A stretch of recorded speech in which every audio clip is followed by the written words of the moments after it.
Alright YouTube, I'm going to go ahead and show you that I have that node display working on the thermostat controls here, and I'm going to try and follow how I do it fam from YouTube, and that's one of the content creators, and he showed how some of the resistors were loose with the solder joints, and so I'm going to see if these are not working because of that same reason, and I will try soldering them and see if it resolves it.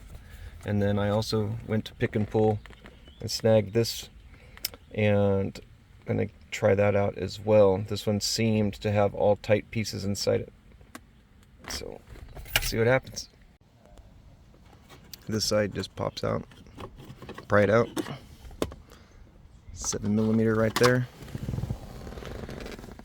This piece pries out, all just clips, and just kind of keeping the slack.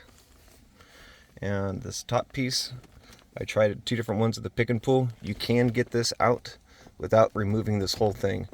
There's just the one screw that holds it in, but the rest is just clips, and you can leave this, because that's how they all are at pick and pull. You can leave it just like this and get enough room to work and get the 2 7mm out of here as well, and then fish it out. And then on the bottom, that's probably the hardest part, I would say, of all things, is when you finally get it out, you're trying to get to this little fixture back here, and you just have to pop the bottom off. You'll see a little white piece of plastic on the bottom of the little tab. Just put a screwdriver under it, and then you can pull it out. So even if you can only get it out so far, and it's like this, weasel a little screwdriver back there, a little flathead, and pop it. So anyways, that'll help you out. I lied. This part has to come out too. Again, just more clips. So this is what I'm referring to. So I just kind of pulled all this out, kind of pull from up here. That way this kind of clicks out, and just pulling this little piece here. And with that done, and the shifter still in place, you can access that screw there and that screw up under there, if it would focus. This 8K stuff's kind of crazy. There you go. So there's 1 and 2, and then that gives you plenty of room to wiggle this out. Alright, I got the 2 screws out, and I just was looking at these like, what are these little fluff balls down here with wires connected to it? So if we had a nicer version of the Park Avenue here with the heated seat buttons, well, it's got the wiring for it already, so it's pretty cool. But anyways, if you can't pull this out just right away, you had to get something behind it, kind of pry it a little bit. That's what I found at the pick and pull, and I'm finding out again here. So I'm gonna get some little nylon tools and just get that little try to get that initial unsticking done here. It's only been, what, 20 years? Let's see. There we go. Little cheap nylon pry kit from Harbor Freight. This side's stuck now. Not stuck, but you know what I mean. There we go. Now, get it under that. And get it under the other side. I'm gonna hit pause here for a second. Let's see if I can set that up from an angle.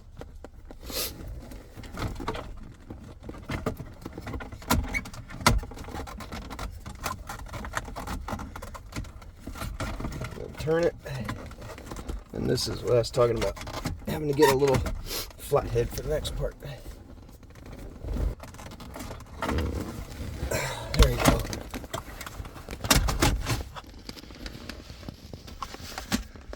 There's that little plastic clip I was referring to. And here is the unit that does not light up. So now next is to go and check out those little doodads in there, those little white guys, and see how well they're connected. Alright, I just attached 2 hands here, the one from Pick and Pull, so we can see together if this is going to work. Hey, look at that. Wonderful. I I can see the temperature again. All right, so that's success number one. Now, time to check out the original one and those pieces. So just like how I do it, fam. I'm trying to remember the full name there. 5mm gets these two out here, 1 and 2, and these clips are kind of finicky. So once you get these two pulled out, you kind of pry it up from the bottom and work it way down. You don't want to pry up those clips. And then once you're done with that, you separate the face from the back, and then carefully lift these two clips and slide this piece all the way through and out. So here we are.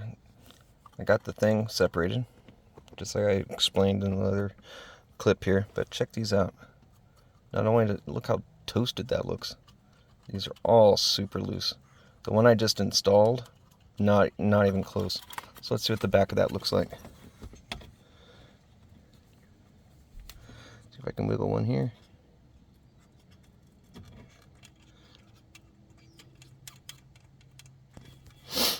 Doesn't seem like a lot of movement, but with anything electrical, you can't have these on and off connections. So there's one. That one felt a little bit tighter. There you can see that one. So I'm going to see if I can't solder that back and get it nice and tight and put that back in the car. I'll pull that one back out and see if soldering does in fact remedy the situation on this beast. But man, look how brown that is. Alright. Obviously I don't know how to solder worth a damn, but there's the 8 points of contact, the ones that look black or giant glob. So I'm gonna put this back together and see if it works or not, and definitely can't say if it doesn't work that's because the solder didn't fix it, because as we can see, someone over here doesn't really know how to solder too well, or that soldering iron thing that I have sucks. So I'll put it back together and see what happens. Alright, moment of truth here. I got the pick and pull one back out and my horrible solder job piece put back in, and let's see how it lights up.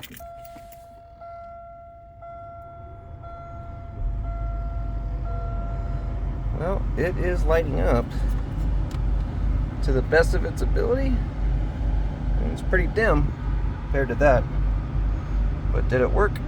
Yes, it did. So I will take that as a second win and as a backup control unit here. So there you go. Even a horrible solder job like mine can yield results.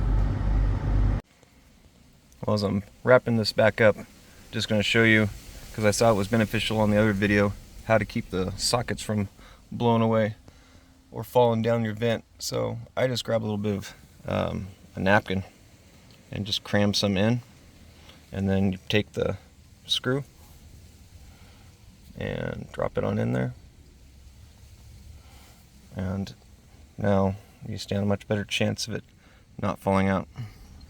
So when I go to put this one in over here, I don't have the fear of it falling into the vent system.